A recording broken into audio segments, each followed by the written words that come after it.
Hey guys, coming to you with chapter 1, my reaction summary, so to make felt about chapter 1 of The Eye of the World, which is the first book in the Wheel of Time series, which I would really like you to read with me.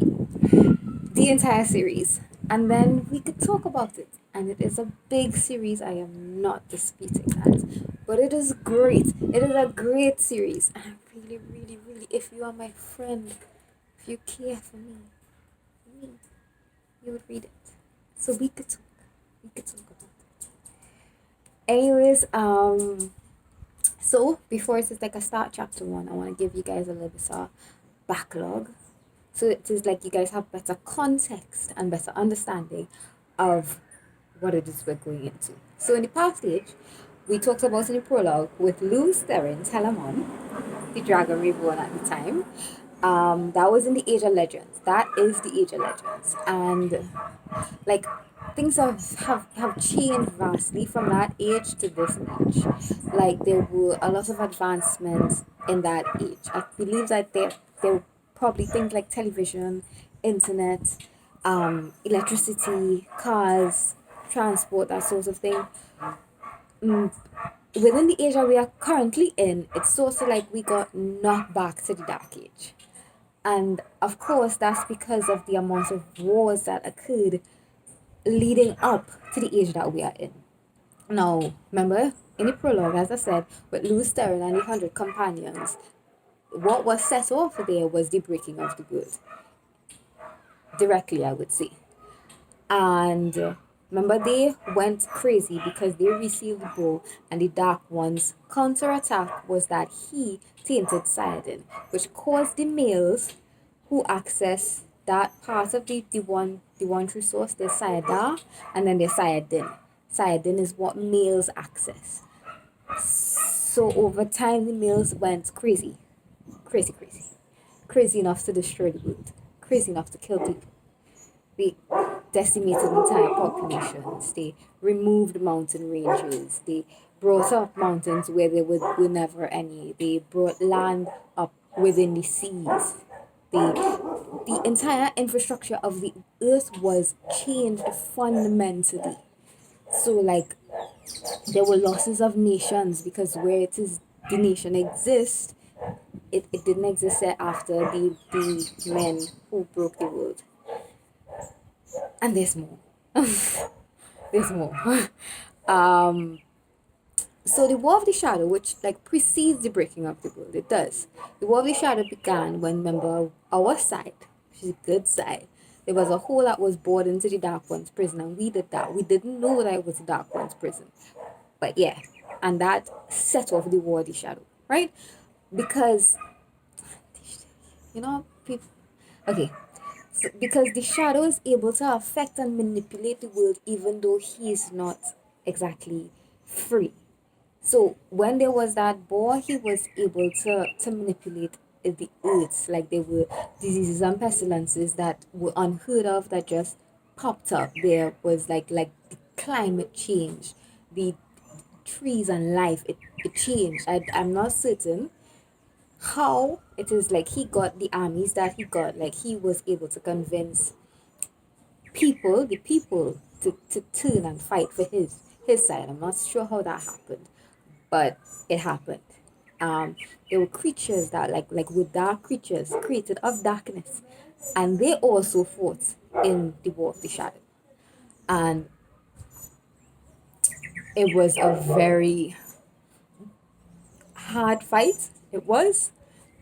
I mean, we won at the end of the day, as you saw with Luz Theron and the 100 companions and them going crazy. But I mean, it was still a war, and that affected because like nations were decimated in that too.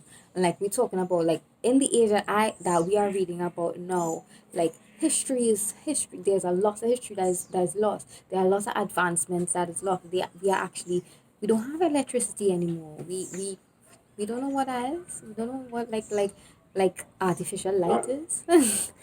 um where was I? So right, after the breaking of the world, then you had the Trolloc Wars. The Trolloc Wars, you're gonna find out real soon what a Trolloc is. But in the Trolloc Wars, Trollocs, which are creatures of the dark, and they rampaged across the world for 300 years. The Trolloc Wars lasted for 300 years. And after the Trolloc Wars, like after it is like we were able to stop that. The people who survived the break-in, people who survived the War of the Shadow, the people who survived the Trolloc Wars, they began infighting amongst themselves. And and that they call that the War of the 100 Years. Because it lasted 100 years. So like you could understand how it is like we reached our place where it is knowledge of what was past, the abilities, the atmosphere, the place itself. We are living in a very different world to the Age of Legends because of all of the things that happened. Anyways, so to chapter 1 we go, and there's this thing that Robert does that I love. It is my favorite paragraph. So in the beginning of every book, in the series of the Wheel of Time, they have this paragraph that it always starts like this. I'm going to read it for you now. The Wheel of Time turns and ages come and pass, leaving memories that become legend. Legend fades to myth, and even myth is long forgotten when the age that gave it birth comes again. In one age, called the third age by some, an age yet to come, an age long past, a wind rose in the mountains of mist. The wind was not the beginning. There are neither beginnings nor endings to the turning of the wheel of time, but it was a beginning. I love it. Anyways, so onward to chapter 1. What happens in this chapter basically is we find Rand and Tam. Tam is his father, and they are going to Emmonsfield. They live in the Two Rivers, and Emmonsfield is like the central. How we have Port of Spain and Trinidad. So they're going there because there's a festival, Beltane, which is a festival that is sort of like it heralds spring, even though like the times right now is like if it is winter, is holding on, even though spring is supposed to be coming, right? So Tam, Rand's father, he's delivering brandy and apple cider, right? He usually does it every year that we have this festival. And they're on the road to Emmonsfield. Rand starts to feel like if it is somebody watching him. You understand? Like he's starting to feel that discomfort is get when it is you feel somebody watching you. And the intent isn't good either. So he looks back and he sees the rider. He sees the person. Now this person is completely garbed in black. Black coat. Black cloak. Black cowl, covering most of his face. Black horse. Right? And the weird thing about him is that there's a wind that's beating down on Tam and Rand. Like their cloak is flapping in the wind, but the wind is not touching this rider. Complete stillness. But Rand is looking at him, and even though it is like he can't exactly see, like you only see the outline of his face, you're feeling like if it is like he's feeling hate emanating from this person towards him, like he wants to kill him. And we're in a time where it is like killing is not a thing. It's just very weird for somebody to think about actually killing another person. Far less doing it. Anyways, so Rand stumbles because he's looking back but trying to walk forward, right? And it's been hard for him to disengage his eyes from looking at this rider. But he does when it is he stumbles, right? And then he tries to alert his father that there's a rider. But when he looks back, nobody. He's gone. So, like he tries to explain to his father that there was somebody, and well, obviously within a few minutes, like somebody doesn't just go. So his father's like, well, we could go and see if there are any horse footprints, and we'll know if it is somebody was there. But he's like, when it is he realizes and he remembers this person's cloak was moving in the wind or anything, he's like, gone sound a bit crazy to try to explain this to him. So he says like, no, it was probably a passing fancy. You know how it is, the atmosphere is now where it's just like dangerous. Let's just go. So they continue on. They are stopped by Whitconga. Whitconga. So the Congas and the Coplins are known by people of Emmonsfield to be not exactly trustworthy complainers and just like not people who do their work well.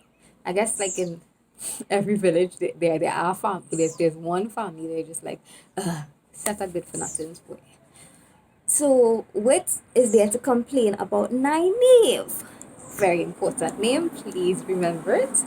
Um Anyways, he's there to complain about it. How Nynaeve is the wisdom of Emmonsfield, and a wisdom is sort of like a healer who can also listen to the wind. When I say that she listens to the wind, she is able to tell them about the upcoming weather and if it will be good or not or whatnot.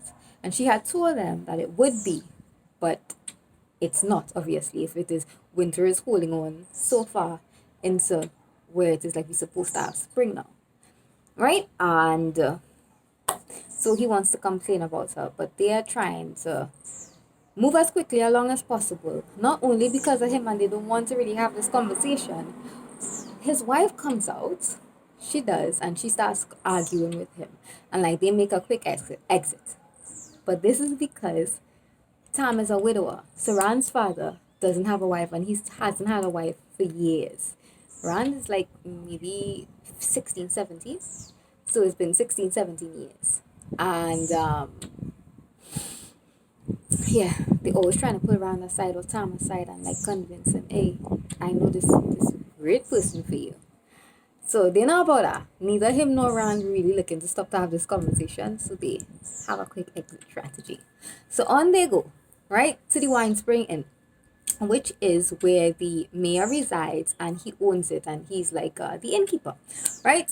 The mayor is called Bran Alver, okay? And he and Tam and somebody named Senbui start having a conversation. All of these men are on the village council. The village council, I mean, like, they are in charge of, like, running the village. There's the village council and then there's the women's circle. And so they start talking about, well, Beltane, the festival, and having a gleeman. A gleeman is sort of like, how do I put it? We do have, a, could you think of it as like a court jester? Like a court jester, where it is like the person tells tales and does tricks and stuff for entertainment. You know, like back in those times, that was what they had for entertainment. I mean, today we have the internet, we have the television and stuff, but they didn't have that then. So there's a lot of excitement around that, as well as fireworks, which isn't fireworks doesn't happen a lot in the Two Rivers, and it's just like something that is a spectacle to see. So they're speaking about that when in walks Matt. I love him. Matrim Cawthon. He is the love of my reader life. And you're not gonna find out why I love him so much until like a few books in. But whatever. He's a close Rand has two close friends and he's one of them. And he and Rand start talking and he's trying to pull Rand away for them to go and do mischief. But Rand is like, nah. They get to a part of the conversation where it is we find out that Matt saw the rider. The same rider that Rand saw, Matt saw him, right? And you know, like they exchange and the fact that this person made them really scared and wondering like who the hell it could be and stuff like that. Conversation ends when it is like they both decide, well, they both take the brandy and the apple cider and they take it into the inn, right? And that is the end of the chapter.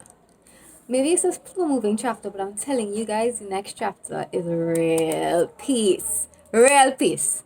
Um, please read the book. I will end all my videos begging you to read the book and then begging you to talk to me. This is what all that I want. All that I'm asking for. If you are my friend, I am your friend. Please read it.